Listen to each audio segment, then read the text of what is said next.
Hey guys, King of Hunger here. Today I'm going to be showing you how to use Item Editor.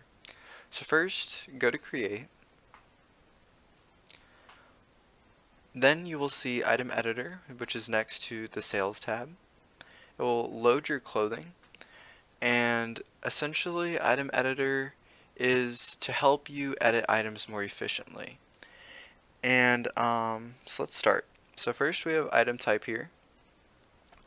If you only want to show shirts, you can only show shirts.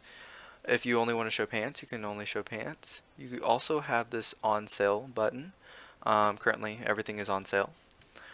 Then we have the filter button. So this is all of the clothing. This is only your personal clothing or only clothing that is in your inventory. And then we have groups. You can keep clicking this and it will cycle through different groups. And it will show the clothing for those groups. So you can select all, or you can only select certain amounts. You can deselect by clicking them again. There's also a deselect all button. And now let's get on to actually saving items. So say we wanted to change this item. Let's just call it Ducky. And we want to set it at 9,999 Robux. A cool Ducky. So we just press save, and it will update the name and the price. You may also edit multiple items at once. So say we wanted to update every single one of these items. Let's say we didn't want to change the prices. We wanted to keep the prices separate at what they are at currently.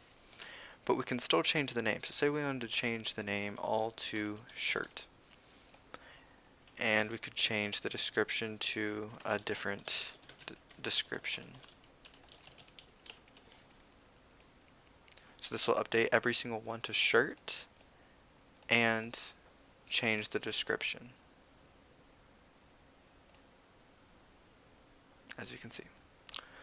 And it did not change the price, as it will not change the price if it is blank. And that applies to both name and description. If you leave it blank, it will not change. Now, say we did want to change the price, and let's change it to 99,999 Robux. There we go. Here we go. 900 or 99,000. 99,000 here as well. And then say we wanted to take all these items off sale. We can also do that.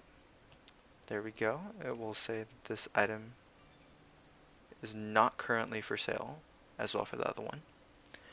And that is the basics of how to use Item Editor. I hope this has helped you. Thanks for watching.